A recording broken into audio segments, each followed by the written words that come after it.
Halo Sobat Investor, di video ini saya akan menceritakan pengalaman investasi saya di reksadana dengan menggunakan satu aplikasi yaitu Bibit.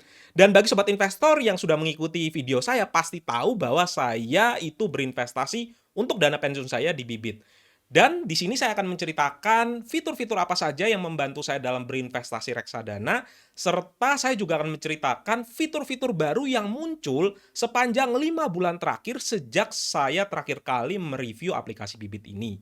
Penasaran dengan ulasannya? Simak terus video ini sampai selesai ya.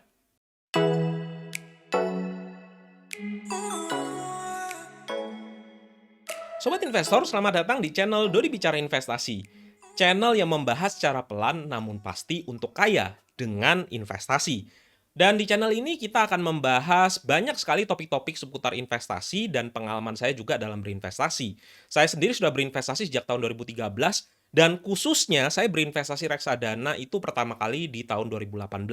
Nah, di sini saya akan menceritakan pengalaman saya dalam berinvestasi reksadana dengan menggunakan satu aplikasi yaitu Bibit. Dan saya yakin bagi sobat investor yang sudah mengikuti saya dari lama, tentunya sudah tahu bagaimana aplikasi Bibit itu bekerja karena saya memiliki seri podcast 4% yang menceritakan perkembangan dana pensiun saya di aplikasi Bibit.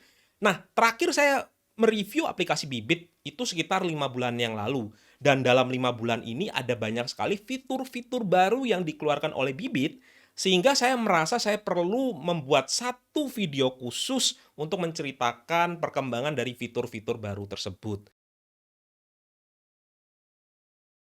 Oke, sebelum kita membahas tentang aplikasi Bibit, ada baiknya saya menceritakan terlebih dahulu tentang reksadana dan mengapa kita memilih reksadana. Nah, mungkin sobat investor sudah mengetahui beberapa instrumen investasi seperti misalnya deposito, ataupun obligasi, ataupun saham. Tapi mungkin sobat investor bingung harus memilih deposito di mana, harus membeli obligasi apa, dan juga bagaimana caranya memilih saham yang baik. Nah, untuk itulah ada instrumen investasi lain yang namanya adalah reksadana. Dan definisi reksadana sendiri adalah suatu wadah di mana dana-dana dari para investor itu dikumpulkan menjadi satu, kemudian dikelola oleh manajer investasi, dan manajer investasi tersebut akan memilihkan produk-produk sesuai dengan tujuan investasi kita. Apabila kita ingin berinvestasi di aset yang dominan deposito, maka kita akan berinvestasi di reksadana pasar uang. Kemudian apabila kita ingin investasinya itu kebanyakan ada di porsi obligasi, maka ada yang namanya reksadana obligasi dan reksadana pendapatan tetap. Nah, bagi sobat investor yang juga ingin berinvestasi di saham tapi bingung memilih saham-sahamnya, ada instrumen investasi yang namanya reksadana saham. Baik reksadana saham aktif maupun reksadana saham indeks. Dan disinilah keuntungan dari reksadana, kita bisa membeli suatu produk dan dikelola oleh manajer investasi. Kita tidak perlu lagi repot-repot memilih investasi kita sendiri, sudah ada yang mengaturkan. Dan produk investasi reksadana ini sudah bisa dibeli dengan minimum pembelian Rp10.000. Nah, kita akan coba untuk mereview aplikasi Bibit ini ya. Ada banyak sekali fitur-fitur yang membuat saya memutuskan untuk berinvestasi di Bibit. Yuk kita simak pembahasannya dengan melihat aplikasi Bibit. Sobat investor, kita sudah ada di dalam aplikasi Bibit dan ini adalah aplikasi Bibit yang saya akses dari web dan tentu saja tampilannya akan serupa dengan aplikasi Bibit yang ada di dalam HP. Alasan utama saya dalam berinvestasi adalah saya ingin mencapai tujuan investasi dan salah satu tujuan investasi terbesar saya adalah memiliki yang namanya dana pensiun. Dana yang bisa membiayai kita ketika kita sudah tidak aktif bekerja lagi. Dan ini sangat penting apabila kita termasuk sebagai sandwich generation, di mana kita harus membiayai orang tua kita serta membiayai anak kita. Kita bisa memutus rantai sandwich generation itu dengan cara kita mempersiapkan dana pensiun. Sehingga anak-anak kita tidak perlu susah-susah lagi memikirkan cara membiayai kita setelah kita nantinya pensiun. Nah, aplikasi Bibit ini adalah aplikasi untuk investasi reksadana. Peranan Bibit di sini adalah sebatas agen penjual efek reksadana. Jadi uang kita itu tidak disimpan oleh Bibit, melainkan langsung disimpan ke dalam bank kustodian yang menjadi rekanan dari manajer investasi yang reksadananya kita beli. Di sini ada hal penting yang bisa kita lihat ya. Yang pertama adalah nilai portfolio. Jadi nilai portfolio saya per minggu ini adalah Rp754 juta. nilai portfolio ini merupakan modal ditambah keuntungan. Keuntungan saya selama hampir 2 tahun berinvestasi di Bibit adalah 90 juta rupiah. Artinya modal saya adalah sekitar 754 dikurangi 90, 664 juta. Nah, keuntungan ini setara dengan imbal hasil plus 13,63% dalam 2 tahun. Nah, pertanyaan yang paling sering ditanyakan oleh sobat investor adalah apa sih bedanya dana tabungan dan dana pensiun? Kemana saya harus berinvestasi? Untuk dana tabungan sendiri, itu adalah portfolio di mana kita bisa memilih reksadana kita sendiri. Sebagai contoh, ketika kita klik di sini, kita akan melihat reksadana yang sudah saya pilih sendiri. Di sini saya memilih reksadana Sukor Invest Stable Fund. Saya beli secara eceran. Nah, ketika kita kembali, kita juga bisa punya satu portfolio di mana pilihan-pilihan reksadananya itu sudah bukan kita lagi yang memilih, melainkan dianjurkan oleh robo-advisor. Jadi, robo-advisor akan memilihkan komposisi reksadana yang sesuai dengan profil resiko saya. Di sini profil resiko saya adalah profil resiko tertinggi, yaitu investor yang agresif, yang ingin mendapatkan potensi return yang tinggi tetapi yang siap menghadapi resiko penurunan. Tentu saja kita juga bisa ubah-ubah profil resiko kita di robo-advisor. Kita bisa mulai dari profil resiko pertama, yaitu portfolio konservatif, di mana dominan isinya adalah reksadana pasar uang. Berikutnya, kita juga bisa memakai portfolio moderat, di mana dominan di sini adalah reksadana obligasi. Dan apabila kita memang kuat untuk menahan penurunan, kita bisa memilih portfolio agresif, di mana isinya adalah dominan reksadana saham. Nah, di sisi lain apabila sobat investor bingung untuk profil resiko, sebenarnya di Bibit sendiri juga ada yang namanya auto risk profiling. Kita bisa menjawab 6 buah pertanyaan untuk menentukan profil resiko.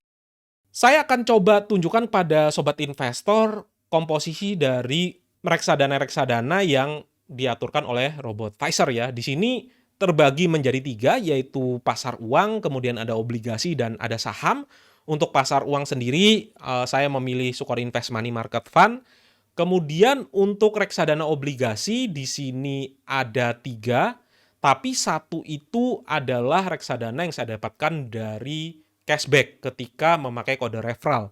Nah, sobat investor juga bisa menyebarkan kode referral ke teman-temannya ya. Apabila memang merasakan benefit dari memakai Bibit, kenapa tidak kita sebarkan berita baik ini?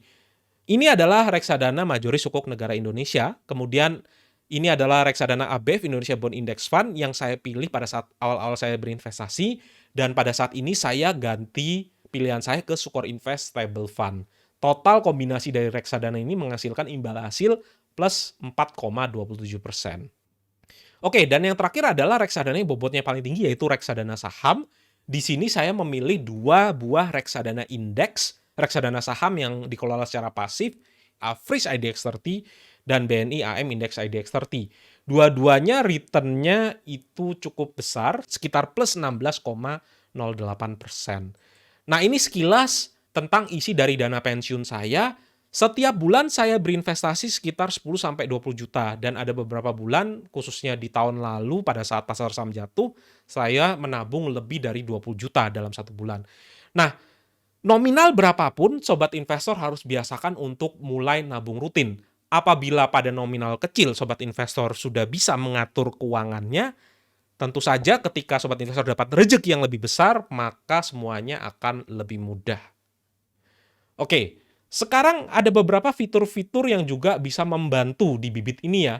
Contohnya adalah fitur nabung rutin. Ketika sobat investor klik di sini, maka sobat investor punya kesempatan untuk mengatur nabung rutinnya.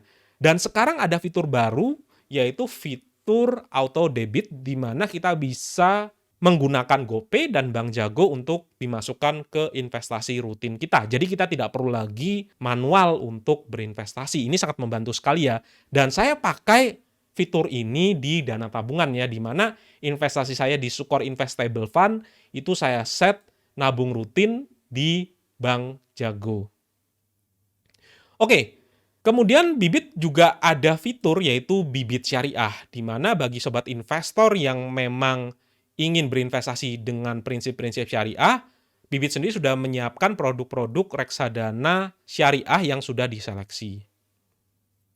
Nah, yang terakhir, yang baru lagi di Bibit adalah fitur Bibit Bareng. Di fitur Bibit Bareng ini, kita bisa menciptakan portfolio yang didesain untuk ditabung bersamaan dengan pasangan ataupun keluarga kita. Saya sudah mencontohkan cara memakai Bibit Bareng ini di video sebelumnya ya, di video menghitung dana pendidikan anak. Silakan Sobat Investor bisa juga tonton video tersebut agar bisa mendapatkan penjelasan yang lebih detail. Oke, itu tadi review singkat saya tentang aplikasi Bibit. Dan saya sendiri sudah berinvestasi reksadana sejak 2018 dan mencoba aplikasi Bibit di akhir 2019. Saya sudah mencoba total 3 buah reksadana dan pada pertengahan tahun 2020 di tahun lalu saya putuskan untuk menaruh semua portfolio dana pensiun saya di Bibit untuk memudahkan mengontrol investasi saya di dana pensiun. Nah, bagi sobat investor yang memang ingin berinvestasi reksadana dan belum mencoba aplikasi Bibit, silahkan juga untuk mencoba untuk mendownload aplikasi Bibit di Play Store maupun App Store. Saya juga sudah menyediakan linknya di deskripsi, silahkan sobat investor pakai ya. Dan sobat investor bisa juga gunakan kode referral Dodi Bicara Investasi untuk mendapatkan cashback sebesar Rp25.000 ya untuk pengguna baru di Bibit. Dan apabila sobat investor masih ada pertanyaan-pertanyaan yang masih belum terjawab, silakan juga ketikkan di kolom komentar ya. Nanti saya akan usahakan menjawab semua pertanyaan-pertanyaan yang ada di kolom komentar. Oke, sampai jumpa kembali di video-video selanjutnya ya. Bye!